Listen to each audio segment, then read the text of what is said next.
Maurice Kamto ne sera jamais président au Cameroun.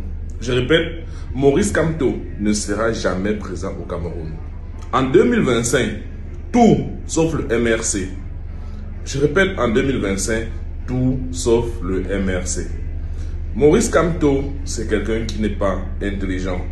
Et c'est quelqu'un qui ne sait pas maîtriser la colère de ses militants sur les réseaux sociaux.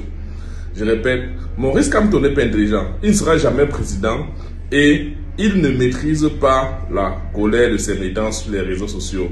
Maurice Kamto, c'est quelqu'un de cynique et de méchant.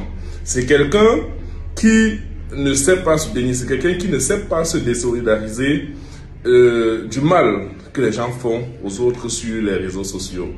Maurice Kamto, c'est celui-là qui est la cause profonde de la division au sein des Camerounais.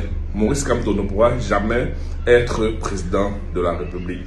Alors, cette réflexion, c'est la réflexion exacte de ceux-là qui ne défendent pas les intérêts communs.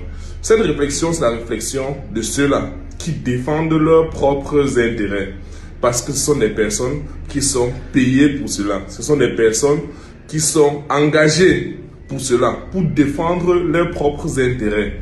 Parce que vous allez comprendre une chose, très sincèrement. Écoutez parfaitement ceci jusqu'à la fin. Ça va être très intéressant.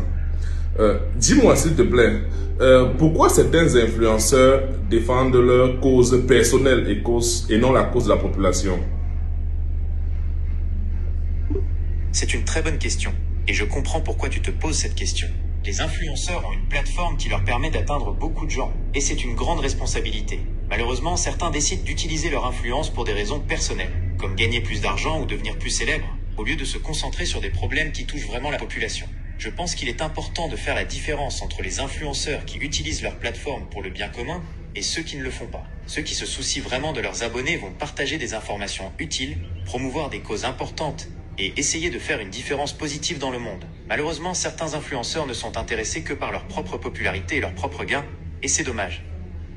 Et dis-moi, comment se comportent les influenceurs qui sont payés pour des causes qui ne sont pas la cause du peuple, en fait, la cause de la population? Généralement, ces influenceurs vont essayer de convaincre leur audience que la cause qu'ils défendent est juste et importante. Ils vont utiliser des arguments émotionnels, des témoignages et parfois même des fausses informations pour manipuler les gens. C'est un peu comme de la publicité, mais pour une cause plutôt que pour un produit. Le problème, c'est que ces influenceurs ne sont pas toujours honnêtes sur leur motivation. Parfois, ils sont vraiment convaincus par la cause qu'ils défendent, mais d'autres fois, ils ne font que ça pour l'argent ou pour la gloire. Et ça, c'est un vrai problème. Et sincèrement, comment reconnaître les influenceurs qui sont financés par les gouvernements? C'est une bonne question, et c'est pas toujours facile de repérer ces influenceurs. Parfois, ils vont promouvoir des idées qui correspondent parfaitement à l'agenda politique du gouvernement, ou ils vont critiquer les adversaires du gouvernement. Si tu vois un influenceur qui ne fait que répéter le discours officiel, sans jamais remettre en question quoi que ce soit, c'est peut-être un signe qu'il est financé par le gouvernement. Mais bon, c'est pas une règle absolue, certains influenceurs peuvent être sincèrement d'accord avec le gouvernement sur certains points. Et comment se comporter avec les influenceurs qui ne défendent pas la cause du peuple? Pour les influenceurs qui ne défendent pas les causes qui te tiennent à cœur, tu as plusieurs options. Premièrement, tu peux choisir de ne plus les suivre et de ne plus interagir avec leur contenu. C'est un moyen simple de ne plus être exposé à leurs messages. Deuxièmement, tu peux essayer de leur faire comprendre pourquoi tu n'es pas d'accord avec eux. Peut-être qu'ils ne se rendent pas compte de l'impact de leurs propos. Essaye de leur expliquer calmement et poliment pourquoi leurs actions te dérangent. Enfin, tu peux utiliser ta propre voix pour défendre les causes qui te tiennent à cœur. Plus on est nombreux à se faire entendre, plus on a de chances d'avoir un impact. Voilà. En fait, vous avez suivi comment se comportent ces influenceurs à gage, qui sont engagés pour saquer, pour détruire, pour déstabiliser l'opinion de ceux-là qui sont les plus vulnérables.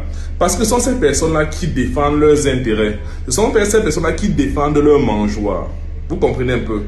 Personne ne peut défendre les intérêts qui ne l'arrangent pas lorsqu'il n'a pas d'intérêt. Je répète, personne ne peut défendre des idées qui ne l'arrangent pas lorsqu'il n'a pas d'intérêt particulier. Et personne ne sacrifierait ses intérêts personnels tant qu'il n'a pas atteint ses objectifs pour défendre la cause de la population.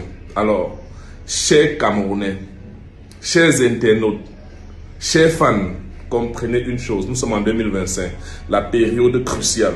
Beaucoup d'influenceurs viendront combattre certains leaders de l'opposition au lieu de plutôt défendre les mouvements auxquels ils appartiennent. Ils combattront les véritables leaders de l'opposition. Moi, personnellement, Maurice Kamto, je n'ai rien contre lui. C'est quelqu'un d'extraordinaire, c'est quelqu'un qui n'est pas intelligent, mais c'est quelqu'un qui est surdoué, c'est un extraterrestre. Là, je suis d'accord. Et tant que vous allez voir un influenceur qui ne défend pas la cause du peuple, qui défend ses intérêts personnels, c'est parce qu'il mange quelque part. Et rassurez-vous, moi, je suis quelqu'un de très sain. Pour le moment, je mange nulle part. Et je ne suis pas dans un parti politique. Et je défends la cause du peuple, la cause des plus faibles. Et moi, je dis tout simplement, les plus faibles là, arrêtez le bavardage inutile sur les réseaux sociaux, arrêtez les intrigues, arrêtez la haine, allez vous inscrire sur les listes, c'est le plus important. Maurice Kamto va chercher à le discréditer, mais personnellement, j'ai vu des sorties où il condamne cela, j'ai vu des sorties où il dit que des personnes se prenant pour des militants du MRC, se mettre sur les réseaux sociaux, donc ça peut les sympathisants, ce n'est pas forcément les militants. Et tant que les leaders du mouvement du MRC sont sortis ont fait des sorties bancales, ils ont été recadrés directement. Et Maurice Kamto, lui, personnellement, il a toujours fait des sorties pour recadrer, pour dénoncer et pour montrer sa sympathie, même envers ses adversaires. Je me souviens lorsque Cabral Libi, pour son parti politique, il était en froid avec les fondateurs de son parti. Maurice Kamto lui a envoyé un message de soutien. Donc, chers Camerounais, arrêtez, mais il faut aussi comprendre une chose, c'est du droit de tout un chacun de défendre ses intérêts sans subir l'animalerie, sans subir les insultes, sans subir la méchanceté et la haine. Nous sommes sur un terrain où il y a des débats d'idées. Ce sont des débats d'idées. Arrêtez un peu de vouloir penser que vous avez le monopole et que vous allez dicter comment les gens vont réfléchir. Non, comprenez que chacun est libre de ses opinions, chacun est libre de défendre sa cause tout simplement. Si une personne, vous n'êtes pas d'accord avec la cause de cette personne, c'est simple, soit ne suivez plus la personne, soit vous bloquez la personne, mais arrêtez d'insulter les gens n'importe comment. Je félicite tous ceux-là qui appellent à l'apaisement parce que le Cameroun a besoin d'amour et de paix. La seule chose, allez vous inscrire massivement sur les listes et défendez votre cause de façon noble et de façon digne. Donc, je vois déjà les gens qui vont venir m'insulter en commentaire. Je vous ai dit, insultez-moi comme vous voulez. Moi, je m'en fous. Les haters là, ce que vous pensez, ça ne me dit absolument rien. Ça ne me dit absolument rien.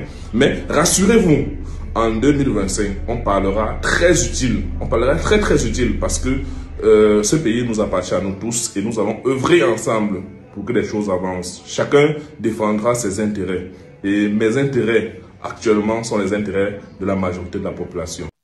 Les gars, pour une page ou bien pour une vidéo comme celle-ci, je ne vous demande pas trop. Partagez et abonnez-vous. C'est simple les gars. Ne me dites pas que vous pouvez passer sur ce genre de page, sur ce genre de vidéo et passer sans partager et sans vous abonner. Vous ne connaissez même pas la portée des partages et des abonnements que vous faites pour le soutien de cette nouvelle page du peuple. Les gars, s'il vous plaît, faites-le. Ne scrollez pas sans vous abonner, s'il vous plaît. Vous savez, moi je me suis engagé qu'en 2025, mon rôle ici est de publier les vidéos, de sensibiliser. Le vôtre est de partager partout dans le groupe et surtout de vous abonner puisque c'est une nouvelle page. Une nouvelle page de l'éclairage, une nouvelle page du changement, une nouvelle page du peuple. S'il vous plaît les gars, faites-le maintenant. Vous n'êtes pas prêts à recevoir ce qui doit arriver dans cette page. 2025 n'est pas 2018. Si tu es amoureux du changement, s'il te plaît, fais-le pour l'amour de Dieu. Merci infiniment. Que le ciel te soit reconnaissant. En tout cas, portez-vous bien. C'est pas encore fini. Hein? C'était votre commandant des buzz sur les réseaux sociaux.